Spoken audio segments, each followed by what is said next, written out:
میں اس موقف کا حامی ہوں اور اس کی تائید کرتا ہوں کہ پارلیمنٹس اور اسمبلیز کوئی ڈیڈ ہاؤسز نہیں ہوتے. وہاں پر زندہ لوگ بیٹھے ہیں, وہاں پر سکفلز بھی ہو جاتی ہیں, وہاں پر آواز اونچی بھی ہو جاتی ہے, اور اس کے کانسیکوینسز کوئی ایسے نہیں ہوتے کہ خدا نخواستہ اس کے نتیجے میں کوئی بڑی ڈریکونین پوزیشن سپیکرز کو لینی ہوتی ہے. نو, ناٹ ایٹ آل. یہ کبھی ایک اوکیزن پر ہو گیا, کوئی سکفل ہو گیا, یا کسی ایک اوکیزن پر ہو گیا کہ کوئی پروٹیسٹ ایسے آ گئے, چاہے ریپیٹڈ پروٹیسٹ بھی آ جائیں, لیکن اس کی کوئی حدود و قیود کیا ہوں گی کہ نہیں ہوں گی؟ کیا 22 سال تک وزیر خزانہ تقریر نہیں کر سکیں گے؟ کیا 22 سال سے, جب سے میں اس ہاؤس کو دیکھ رہا ہوں, مجھ سے پہلے بھی for the times known to history اور جو میرے مشاہدے میں ہیں, تو کیا کبھی کوئی پریزیڈنٹ اپنی تقریر کر سکیں گے شور شرابے کے بغیر؟ بتا سکیں گے آئین کا مینڈیٹ ہے کہ پارلیمان نے اس سال میں کیا کام کرنا ہے؟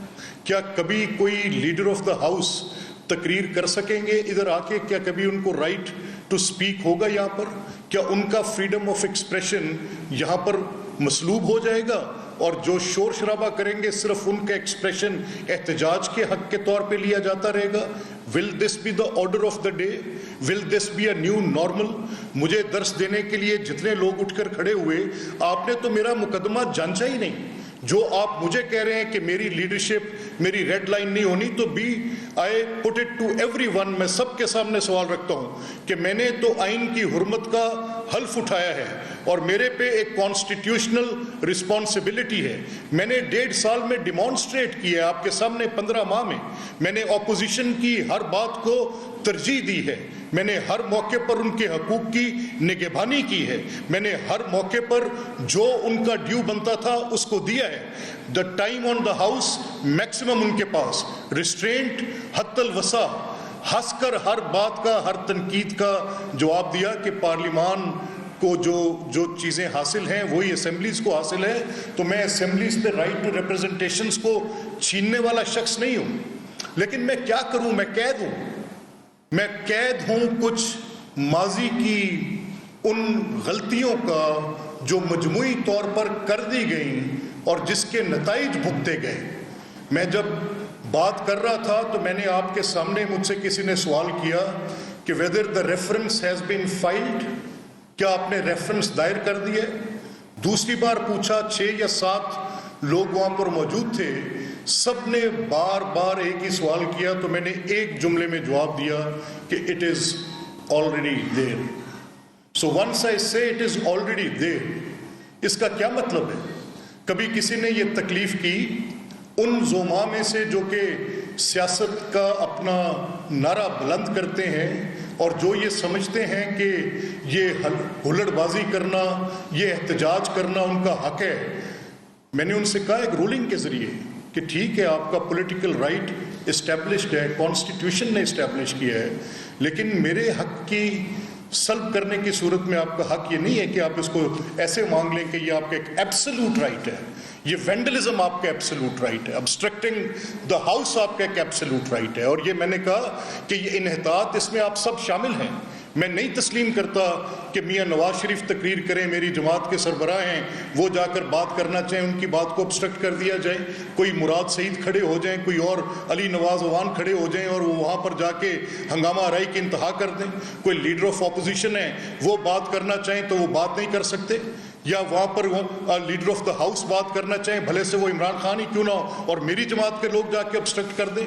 میں نہیں تسلیم کرتا اس بات کو. میں تسلیم کرتا ہوں صرف ایک نقطے کو کہ آپ نے قسم اٹھائی ہے, حلف اٹھایا ہے آپ نے کہ آپ اسمبلی کی کارروائی کو قواعد کے مطابق چلائیں گے. تو کیا اوتھ کی کوئی سینکٹیٹی ہے؟ تو یہ بحث اٹھا دی گی. میں پبلک ڈومین میں باتوں کو لانے والا آدمی ہوں, میں کرٹیسزم کو خندہ پیشانی سے برداشت کروں گا, لیکن حساب کر کے, بات کر کے. اب آئے ذرا تھوڑا میں آپ کو لے کے چلتا ہوں. میں نے فیصلہ کیا ہے کہ آئین میں نے لکھا ہے. میں تو مخالف ہوں 63-62 کا ویسے ہی. میں تو کہتا ہوں اس کو جڑ سے اکھاڑ کر پھینک دو. میں تو کہتا ہوں کہ یہ ایک آمریت کے دور کی نشانی ہے, اس کے اندر نکالیں, باہر کریں. Why the members sitting in the houses do not show that spine? کیا 184(3) میں 184(3) کے اندر